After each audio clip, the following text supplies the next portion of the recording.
I'm quite nervous, to be honest. I'm not nervous so much because it's a large group of people, but it's probably the largest group of people I've ever talked to as an order member. But I think as I thought about it, I think I'm more nervous because you're such good friends. And I know so many of you, and that's why I'm nervous. So, yeah, so I will have to defend myself slightly in saying that I didn't insist that I go last, I don't think. But that was my request. I wanted to go last. When the topics were kind of, the three topics were put out, I thought, I don't know, for some reason I just thought, well, the Sravakayana, the Hinayana, in a more derogatory way, is sort of always put first, isn't it? And it's kind of always put as the basic Buddhism, and kind of, I don't know, you go past it and you get to the goods. And, and I know Bhante didn't feel that way. I know Bhante felt very different about it. I mean, maybe not in the early writings, but in his later writings, he really felt that they were three aspects of the path. And so I thought, well, I'll just throw it on its head a little and try giving the Sravakayana talk at the end and sort of giving the other talks in the beginning. And yeah, that's why I did it. I didn't think it through, really. But it was funny because supposedly Paramabandhu said that when I asked that, he sent me an email back saying, no way. But I didn't get that email. I don't know what happened, but then somehow I kind of told Nagabodhi that I was going last, and Nagabodhi mentioned it to Sadaloka, or Sadaloka, I mentioned it to him, or somehow it ended up on the program. But either way. So I have to watch my time. I'm very much with respect to this talk. I think it came out of Subhudi's talk, of considering Bhante from the perspective of the Three Yanas, and that came out of Subhuti said it came out of the 15 minutes that he did at the funeral. And at the end of his talk on Bhante and the Three Yanas, trying to understand Bhante better, he did say he would have liked to have unpacked the Three Yanas more. And I think that's kind of, in a way, what we've been trying to do through the three talks, is kind of unpack it a bit more. So it would be, I think, an obvious kind of angle on the Sravakayana would be to come in from the angle of early Buddhism, basic Buddhism. And when I was thinking about this, I just thought of the Three Jewels and Survey of Buddhism, and I thought of having read those and just thought of Bhante's presentation of basic practice in a way. And it's almost like the engine of my practice and my basic understanding of what Buddhism is. Not only did it come from Bhante, but it came from those books. And in those books, I think he does a really excellent job of summarizing up the Dharma and the path and enlightenment, the lakshanas and everything. And if I just take that kernel and I go forward with that kernel into any other field of Buddhism, I've got a way in. That's how I feel. So if I read Milarepa, I've got a way in from that kernel. If I read Dogen, I've got a way in. Always got a way in. And I think to some extent the Sravakayana is that. It's that basic engine of things. But what I wanted to talk about was when Subhuti... Plumbing. So when Subhuti was talking about Bhante's practice of the Sravakayana, he also talked about how Bhante was able to create Sangha without benefiting from his own. And for some reason, that really captured me, and I want to talk about that aspect a little bit. So when I was I like to kind of just throw topics around with friends, and last April I was with Devan, just hanging out and telling him that I'd been asked to give this talk and what he think and stuff. And he pointed out just that the Tiratnavandana, the sets of the last three verses are high praising the Sangha, but it's the Savaka Sangho. It's the community of the hearers of the richly endowed one.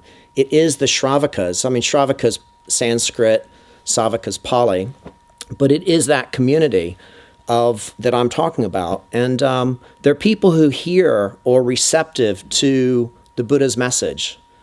So Shravaka, which interestingly enough, when I was in Cambridge, my first chapter, Sadaloka called us the Shravakas, suggested that name. So we were the Shravakas. So, but it is that community of those who are receptive to the Buddha. Another translation of the word Shravaka would be disciple, which is interesting, and it'll come in to what I have to say a little later on.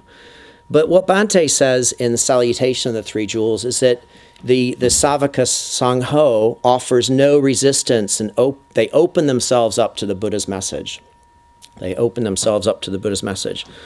So just as a way of starting on this talk, I just like to kind of look at the first 4 lines of the Tiratnavandana, where it said that the Buddha's the Savaka the Bhagavato Savaka Sangho, which is the community of the Buddha's disciples, the hearers of the richly endowed one, is supatipanno, that it's going forward. Su means to go well or happily. Patipanno means to proceed or go. And what Bhante says is he translates, instead of happily proceeding, which is quite common, he translates it as positively proceeding.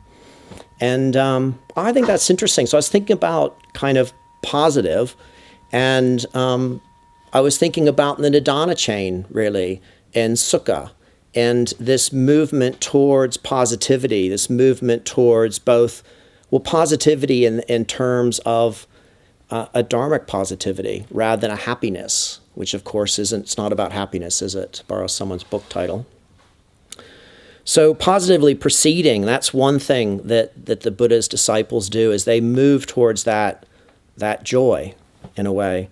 But they're also uja patipanno. So it's straightly, directly, not straying off into bypaths, is what Bhante says.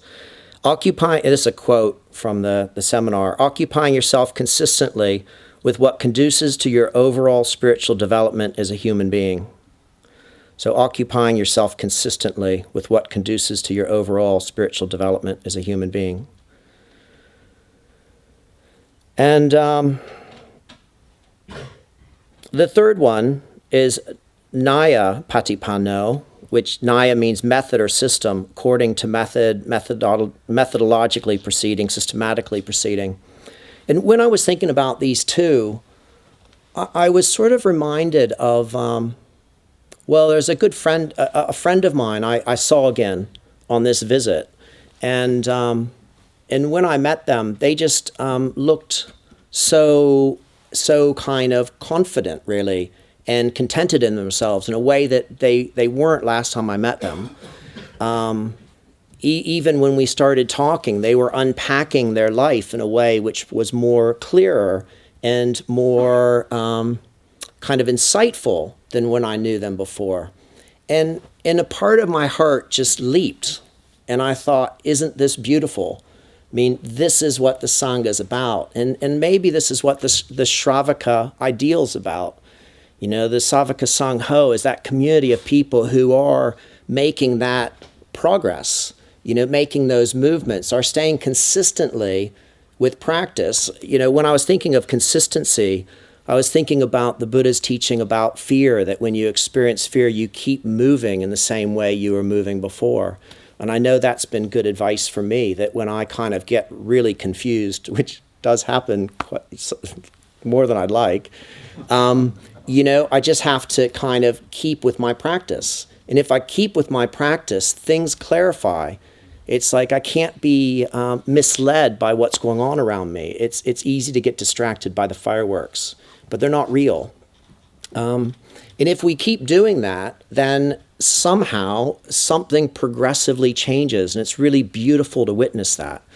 And also I was thinking of Wintour's trading, actually, which, this Rupa reminded me of Wintour's trading, because those of you that go back to those days will know that we imported those. Whether the one here was imported by Windhorse Trading or not, I don't know. But we imported them, and it's just like those days were days of methodologically proceeding and directly proceeding, and it was such a joy when we'd go there, and you'd see somebody come and join the warehouse, and I was thinking of someone in particular who showed up a bit goth-like, just dressed in all black, and kind of a bit closed down, and over the course of a year just like opened up. The chest opened up, the colors of the clothing they're wearing changed, and something happened, and you saw that all the time, didn't you? You saw that all the time, and it was so beautiful. It was just so beautiful, and I think that's kind of a quality of this community of hearers of the richly endowed one.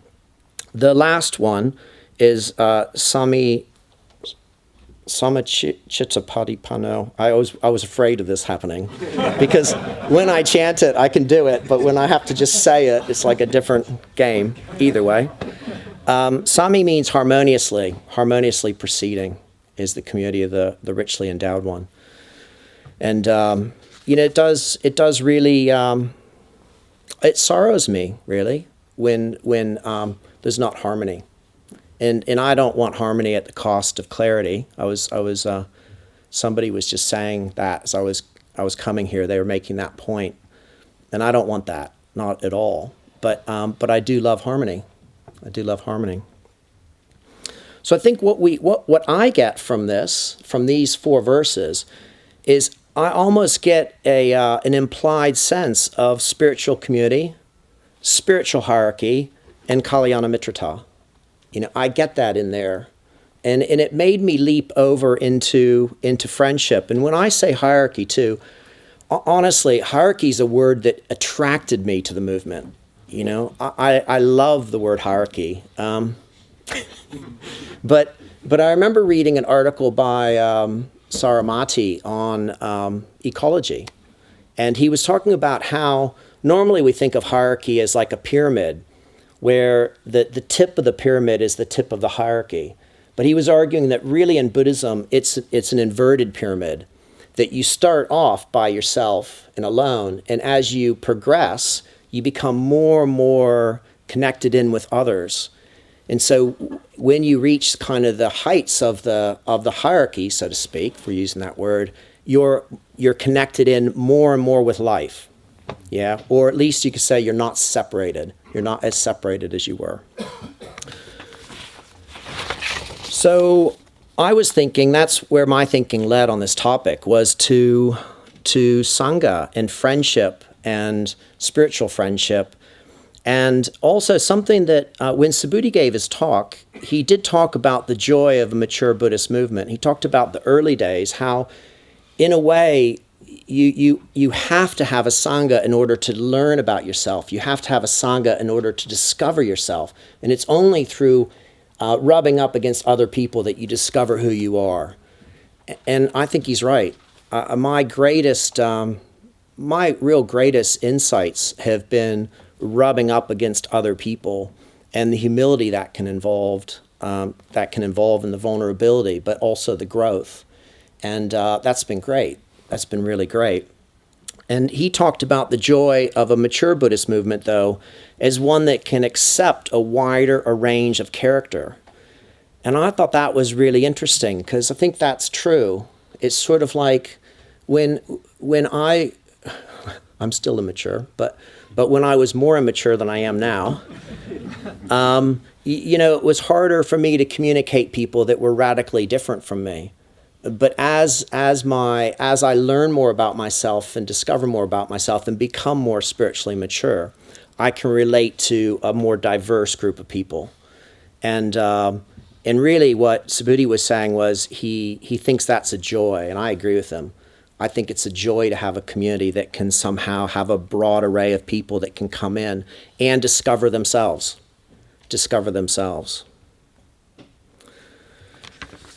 So from there, kind of my thoughts went in a quite different direction. So this is kind of like my second set of thoughts.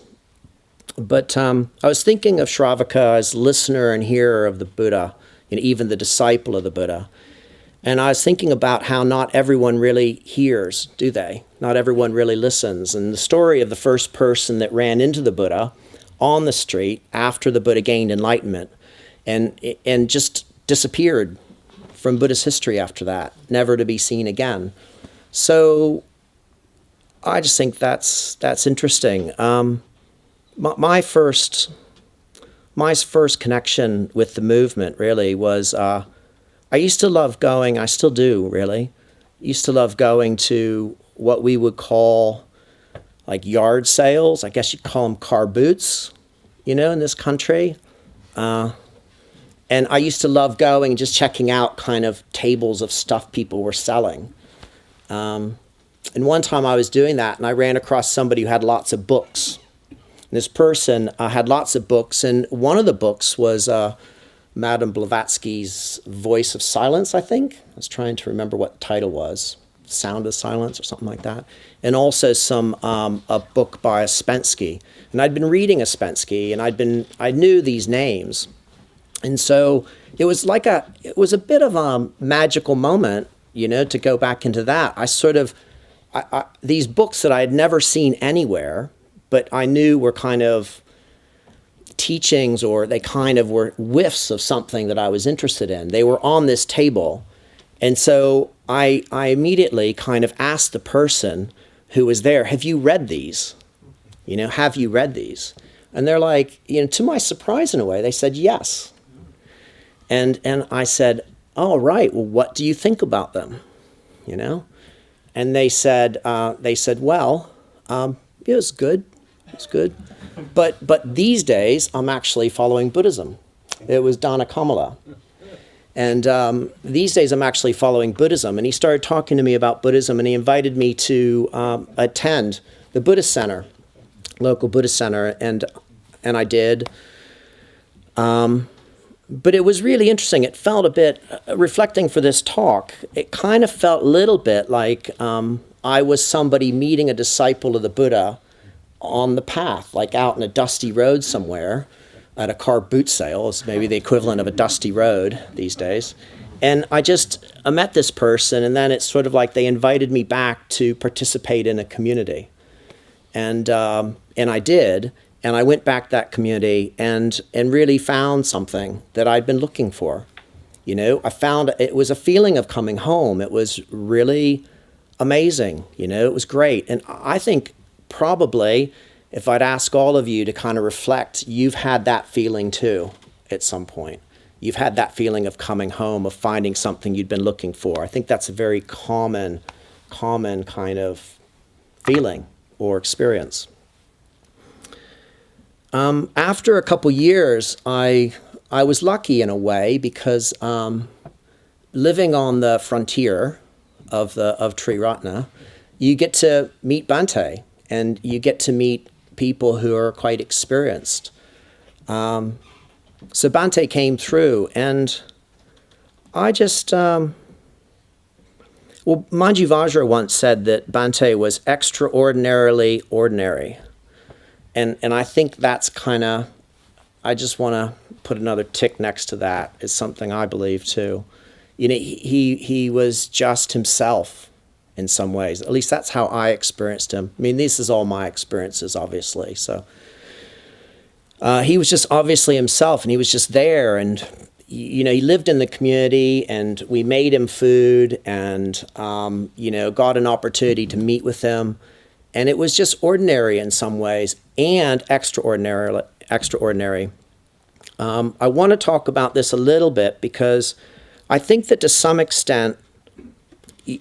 I want to talk about an article that Bhante wrote later on in the last couple years, which was, I think it's called False Friend, Good Friend, and Spiritual Friend. It's like a 4-page thing. And I think to some extent Bhante was a good friend.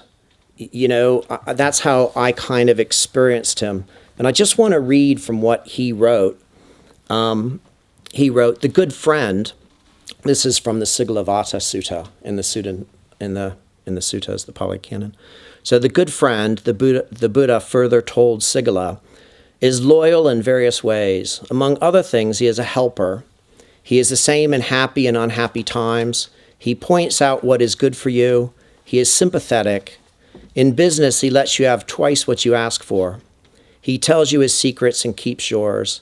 He does not let you down in misfortune. He would even sacrifice his life for you. He keeps you from wrongdoing, and he points out the path to heaven. Thus, the good friend does a lot for you. He will even sacrifice his life for you, even show you the path to heaven, but that is all he can do. And that's kind of contrasted to the spiritual friend, which I'll read in a moment. But what I think I met in Bhante, and I'm also kind of, there was that initial meeting, but I think more over time, I got the sense of him just, at the first sense, being just a really good friend in a way, like a good, solid person. And I feel that way about, I won't say all of you because I don't know all of you, but I definitely feel that about everyone I know in this room. There's not a single person I know in this room I don't feel similarly about. Yeah. And he just was so consistent and so present and so helpful. And he did give his life for me in a way. You know, he by dedicating his life as he dedicated it to the Dharma, he gave his life for me. And I just owe him an immense sense of gratitude for that. It completely changed my life in a just a beautiful, perfectly natural way. So I think that availability to others is a quality of the Shravaka, to be honest. But also, I think that the thing was about Bhante was that he was the first person I met who I genuinely felt was like a disciple of the Buddha. I don't know how to say that because I think you're getting into the Mantrayana sort of stuff, but there was something magical about him that immediately I just woke up to. In my case, to some extent, I was a bit pokey, and I kind of, when I had my opportunity to talk to him, I said, well, look, I've got lots of different paths I could follow, and why should I choose this one? Why should I choose your tradition? And he said, oh, what other paths do you know of? And I said, well, off the top of my head, the Gnostic tradition. And he's like, how many Gnostic teachers do you know?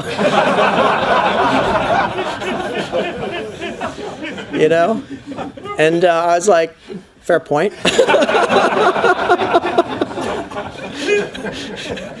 And he says, well, you've met this kind of community. Why not try it? Why not try it? And I did. Yeah. And I guess that was, it was like so simple. It was really so simple. Yet it was profound. It was really profound. And yeah. And I think that, yeah, Bhante for me is always, also, he's a disciple of the Buddha. He is a disciple of the Buddha. And that flows down to me. But he listened and he heard.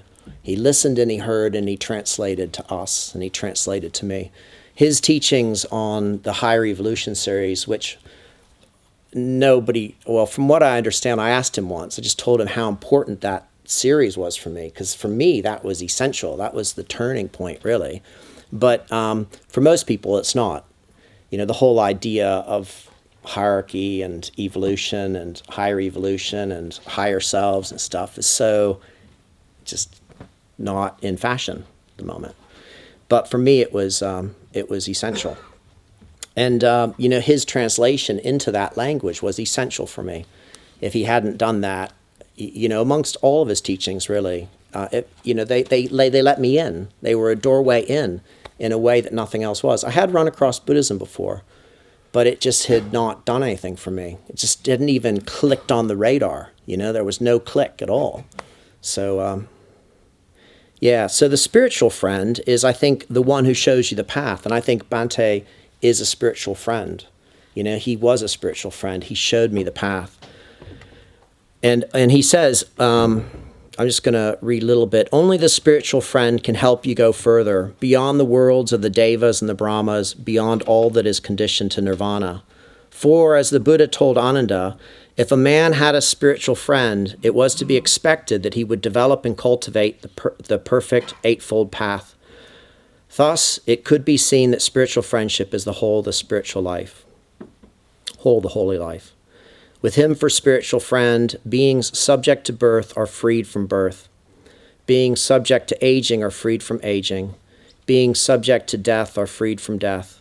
Beings subject to sorrow, lamentation, pain, displeasure, and despair are freed from sorrow, lamentation, pain, displeasure, and despair. Thus, the Buddha was the original spiritual friend. He was the spiritual friend of Ananda and Mahakāshyapa, Shariputra, and Moggallana, who in their turn were the spiritual friends of their own disciples, and so on down to the present day. And, Bhante quite viscerally connects me in with that lineage. And I think that's, I don't know, my reflections on the Sravakayana brought me around to that. So what I'd like to kind of do, I wouldn't say at the end, but the last thing I'd like to visit, really, is a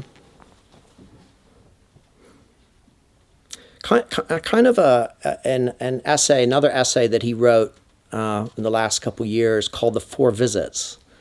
And I kind of like, part of me just wonders why I'm bringing this in, and I'm not quite sure. So hopefully I won't leave you with a sense of wonder yourself. But for some reason, it seems to me like it connects. The Four Visits. Does anybody remember this essay? Yeah, few head nods. Yeah. So in the Four Visits, it's almost like a story, basically. It starts, and I'm just going to read some of it. So this is from the top. "You didn't expect to see me," said the angel, seating himself on the arm of my chair. I knew it was an angel because I had seen paintings of them, and there was Milton's wonderful description of the archangel Raphael in Paradise Lost. Like them, my celestial visitor was young and beautiful, with aureoled hair, golden hair and a pair of iridescent wings, and was clad in a loosely flowing robe of dazzling whiteness. "No, I was not expecting you," I replied. "After all, I'm a Buddhist, not a Christian. If I had been expecting anyone, it would have been a bodhisattva." "You used to be quite fond of me and my brethren," responded the angel. "You may not have been aware of it, but we used to visit you from time to time. And though you could not see us, you used to draw pictures of us." "That was a long time ago," I protested. "I could not have been more than 13 or 14, and since then, I've been more concerned with bodhisattvas than with angels." That may well be so," was the beautiful being's response. "But had it not occurred to you that your bodhisattvas may have been angels in disguise? May not one of us have been your own guardian angel, watching over you and protecting you from harm?" "I was never conscious of the presence of any such being," I said, "though some Buddhists have the idea of a punya devata, which I suppose is a little bit like the Christian guardian angel." "Have you not forgotten you once heard a warning voice? And did you not describe it as an angelic voice?" "I remember it very well," I admitted, "and I remember thinking how strange it was that I should have described that voice as angelic rather than describing it in Buddhist terms." "Well, now you know. It was the voice of your guardian angel. But I heard that voice only once in my whole life, and it spoke no more than one word. Surely my guardian angel, if I have one, should have been more active than that." Your guardian angel takes on many forms, even Buddhist ones, and in the course of your life, he has helped and protected you more often than you knew. You have been in quite a few tight corners, and you have always thought it was your good luck or your good karma that extricated you from them. In fact, it was your guardian angel working behind the scenes who did so every time. But why should my guardian angel, if he exists, have intervened on that particular occasion? Surely there must have been a reason for doing so. There indeed was a reason, and a very good one. He saw that you were about to do something that was not in the line of your natural development, and he wanted to stop you. Had he not done so, the consequences could have been quite serious, not only for you, but for a lot of other people. What other people? I mean, people whose line of natural development was the same as yours, and who were attracted to the Dharma, but were not made welcome in other Buddhist groups. You are the founder of an order and a movement in which people of that nature were made welcome, and who could not only practice the Dharma, but be open about who they were. At that point then, if I've interested you enough to keep reading, at that point Mara arrives, Mara the evil one, and then after Mara, the lady of the 3 red roses arrives. And Mara flees when the lady arrives, because he's had some fights with her in the past and doesn't want to embarrass her again. That's the line. And when the lady of the 3 red roses arrives, so does the lady of the white roses. And there's a little bit of a debate between the lady of the 3 red roses and the lady of the white roses, because, the guardian angel says the lady of the 3 red roses is actually the queen of the angels, and that the lady of the white roses is a form of the lady of the red roses. But the lady of the red roses says, no, that's quite mistaken. The lady of the 3 red roses is actually a form of the lady of the white roses, and the lady of the white roses is actually Kuan Yin. So, and in the end, it's, in the end, they dissolve into brilliant white light tinged with pink and blue, soon lost in the deep blue sky. Yeah.